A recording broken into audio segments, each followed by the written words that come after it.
Greetings, everybody. This is Leviathan here, and today we've got a special treat for you on the Americas side of things for the Challenge Rift. And right at the top, do not complete this Challenge Rift until this Friday when the season starts.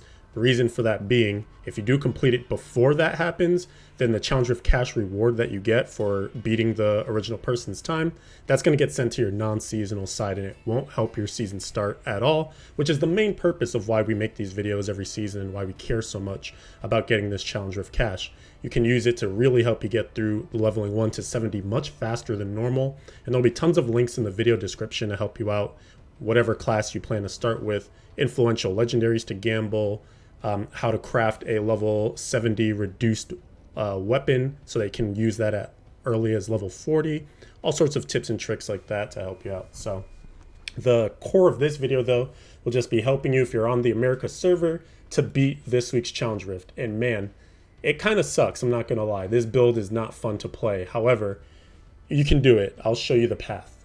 So one thing to keep in mind is that you can move skills around as long as you have the skill window open, that you can drag these skills at the bottom and move them to whatever buttons that you like. So I actually have it set up so that I have my rapid fire on right click because that's where I like my main attack skill to be. I've got my vengeance here on my R, and for some of you it might be 4, etc. So you can move these around to your liking. The main skills that we care about in this build are going to be rapid fire. That is your main damage dealer here. Reign of Vengeance, which since it's a Natalia set, you have to turn on the 6th piece of the set by casting Reign of Vengeance, and you reset the cooldown on Reign of Vengeance by casting Rapid Fire. And we have some items equipped here that allow you to cast Rapid Fire without it costing. The initial cost is there, but then when you're channeling it, there's no cost. So you shouldn't have any issues with needing to regenerate hatred because there is no hatred generator here. But you're going to use your channeling sparingly, and I'll show you how that works when I'm actually doing my clear. And then there's some other things that support rapid fire here and grenades and things like that. So that's the crux of the build. You also have a pretty high level Bane of the Trapped.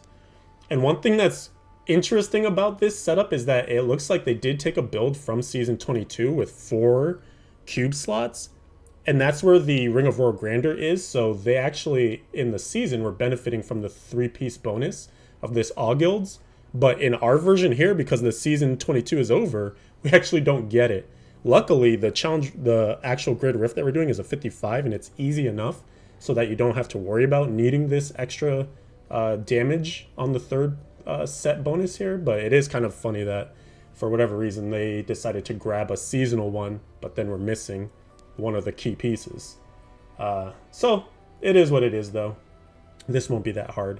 And in the cube, we've got Dawn, Mantle, Channeling, Elusive Ring. The Elusive Ring you're going to proc by hitting Smokescreen, and they've got the rune that just gives it a 6-second cooldown. So basically, whenever that's up, you can just hit Smokescreen, and that'll refresh your Elusive Ring. And as long as you hit it as soon as it comes back up, you should never have downtime on Elusive. So that's one of your damage reductions if you find that you're dying. You don't need preparation at all. You can actually just take this off the bar if you want to, but there's nothing in this build that uses your discipline, so you don't need preparation. So that's everything. Wolf is here for extra damage, but you don't actually need it because you're stronger than the level of the Greater Rift. So you can click Wolf if you want for extra power against the elites, kill them a little faster, or the Rift Guardian. But for the most part, I pretty much ignore it. So I'll show you my path that I've taken through this Challenge Rift. I come up this way. As soon as we get to some enemies, I cast my Reign of Vengeance. And keep in mind that at this level, your Reign of Vengeance actually does do some decent damage. So you do want to cast it and then be around enemies. It's going to seek out targets for you because that's the rune that they're using for this Reign of Vengeance.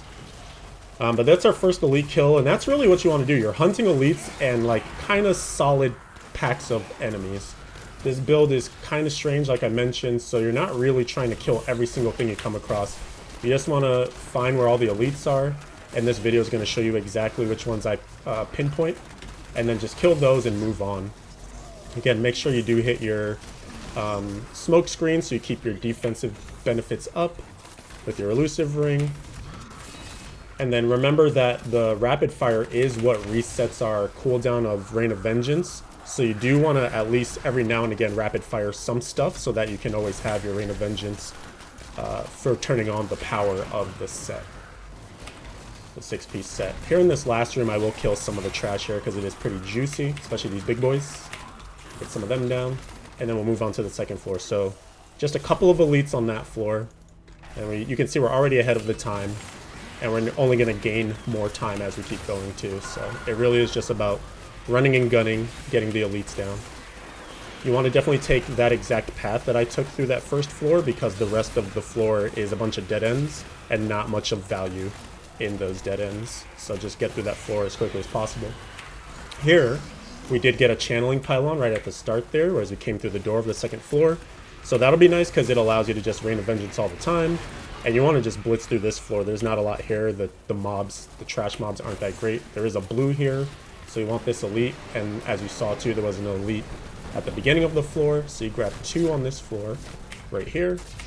There is a room coming up here. I don't recommend going inside there because there's not much going on. So you're just going to make a beeline, or an L line, really, to go down this hallway. And again, it's really crappy mobs, so I'm just kind of, peppering out a couple rapid fires here and there, just to make sure that my Rain of Vengeance is always good to go. And that way we just kill everything as we stroll by it. There's nothing else like back here or anything to be aware of, so just go down to the 3rd floor, and this is where you should actually get a decent amount of progress. There's a power pylon on this floor that you won't be able to miss, but you're basically just coming through here, getting these spiders. The spiders are good progress, so you definitely do want to take your time to kill those. There's going to be a nice yellow elite here, so grab this. And you don't need to keep going to the right because that's a dead end with not much in there. So continue to go north here. And there's a blue pack now, so we grab them as well. And now we're already 90 seconds ahead of the timer. It's looking good. There's that power pylon I was mentioning, so we grab that. To the left is a dead end. There are some decent mobs there if you do want to just pop over here and clean these up, but it's not necessary because the next floor is a really good one, and you're going to get elites right at the door, so you'll be able to get enough progress to keep going and spawn our boss. So there's another blue pack here. They put down a wall. Slows us down a little bit, kind of annoying. So that's something to be aware of. Don't need to go up top there. The exit on this floor is right over here to the right. Just keep on keeping on. Remember to refresh those buffs, your vengeance, your shadow power. And you can see I have 5% left to get.